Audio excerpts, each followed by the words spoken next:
റഫാലിന്മേൽ വ്യാജ വിവരങ്ങൾ പ്രചരിപ്പിച്ച ചൈന. ഇന്ത്യ പാക് സംഘർഷത്തിനിടെ ഫ്രഞ്ച് നിർമ്മിത റഫാൽ യുദ്ധവിമാനങ്ങളുടെ പ്രകടനത്തെക്കുറിച്ച് തെറ്റായ വിവരങ്ങൾ ചൈന പ്രചരിപ്പിച്ചതായി റിപ്പോർട്ട്.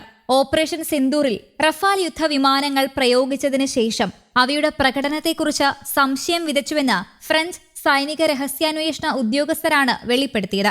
ഫ്രാൻസിന്റെ മുൻനിര യുദ്ധവിമാനത്തിന്റെ പ്രശസ്തിയും വിൽപ്പനയും തകർക്കാൻ ലക്ഷ്യമിട്ടുള്ള ഈ ശ്രമം ഏകോപിത ലോബിയിങ്ങിലൂടെയും തെറ്റായ വിവരങ്ങളിലൂടെയും നടന്നതാണെന്ന് ഉദ്യോഗസ്ഥർ പറയുന്നു.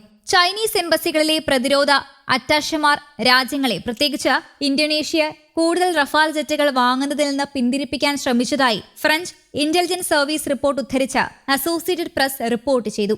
മെയ് മാസത്തിലാണ് ഇന്ത്യയും പാകിസ്ഥാനും തമ്മിൽ സംഘർഷമുണ്ടായത്. 4 ദിവസം നീണ്ടുനിന്ന ഏറ്റുമുട്ടലിൽ ഡസൻ കണക്കിന് വിമാനങ്ങളാണ് പങ്കെടുത്തത്. അതിനുശേഷം ഫ്രഞ്ച് ഇന്ത്യൻ സൈനിക ഉദ്യോഗസ്ഥർ ഫലം സൂക്ഷ്മമായി അവലോകനം ചെയ്തു. പ്രത്യേകിച്ച് പാകിസ്ഥാൻ പ്രദേശത്ത് ഇന്ത്യ നടത്തിയ കൃത്യമായ വ്യോമാക്രമണങ്ങളിൽ റഫാൽ ഉപയോഗിച്ചതിനെതിരെ പാകിസ്ഥാൻ ചൈന വിതരണം ചെയ്ത വിമാനങ്ങളും മിസൈലുകളും എങ്ങനെ പ്രവർത്തിച്ചു എന്നതിൽ ശ്രദ്ധ കേന്ദ്രീകരിച്ചു. ഫ്രാൻസിന്റെ പ്രതിരോധ വ്യവസായത്തിലെ ഒരു പ്രധാന ഘടകമാണ് റഫാൽ വിൽപ്പന. പ്രത്യേകിച്ച് ചൈനയുടെ സ്വാധീനം വളർന്നു വരുന്ന ഏഷ്യയിൽ തന്ത്രപരമായ പങ്കാളിത്തം കെട്ടിപ്പടുക്കുന്നതിനുള്ള രാജ്യത്തിന്റെ ശ്രമങ്ങളിൽ ഇത് നിർണായക പങ്ക് വഹിക്കുന്നു.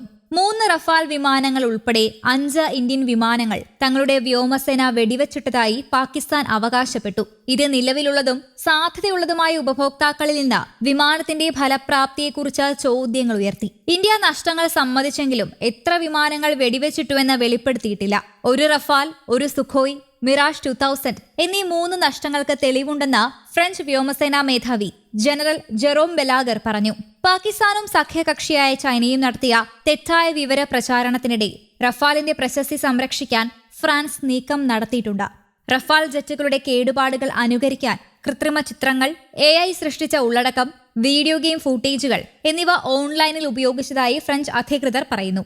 ഓൺലൈൻ തെറ്റായ വിവരങ്ങൾ ട്രാക്ക് ചെയ്യുന്ന ഗവേഷകർ പറയുന്നതനുസരിച്ച് പുതുതായി സൃഷ്ടിച്ച 1000-ലധികം സോഷ്യൽ മീഡിയ അക്കൗണ്ടുകൾ ചൈനീസ് സാങ്കേതിക മികവ് ഉയർത്തിക്കാട്ടുന്ന സന്ദേശങ്ങൾ പ്രചരിപ്പിച്ചു. ഫ്രഞ്ച് ഉദ്യോഗസ്ഥർ ഓൺലൈൻ പ്രചാരണത്തെ ചൈനീസ് സർക്കാരുമായി നേരിട്ട് ബന്ധിപ്പിച്ചിട്ടില്ലെങ്കിലും വിദേശ പ്രതിരോധ ഉദ്യോഗസ്ഥരുമായുള്ള കൂടിക്കാഴ്ചകളിൽ ചൈനീസ് പ്രതിരോധ അറ്റാഷേമാർ റഫാൽ വിരുദ്ധ വിവരണം ശക്തിപ്പെടുത്തിയതായി ഇന്റലിജൻസ് സർവീസ് റിപ്പോർട്ട് ചെയ്തു. റഫാൽ വിമാനങ്ങൾ വാങ്ങിയതോ അങ്ങനെ ചെയ്യാൻ ആലോചിക്കുന്നതായ രാജ്യങ്ങളെ ഈ അറ്റാഷമാർ സ്വാധീനിച്ചുവെന്നും ഇന്ത്യയിലെ ജെറ്റിന്റെ മോശം പ്രകടനത്തെക്കുറിച്ചുള്ള അവകാശവാദങ്ങൾ ആവർത്തിച്ചുവെന്നും ആരോപിക്കപ്പെടുന്നു. റഫാലിനെ ലക്ഷ്യം വെച്ചുള്ളതാണെന്നും ചൈനീസ് ബദലുകൾ പ്രോത്സാഹിപ്പിക്കുക എന്ന ലക്ഷ്യത്തോടെയാണ് ഇത് നടത്തിയതെന്നും തെറ്റായ വിവര പ്രചാരണമുണ്ടെന്ന് സമ്മതിച്ചുകൊണ്ട് ഫ്രാൻസിന്റെ പ്രതിരോധ മന്ത്രാലയം പ്രതികരിച്ചു.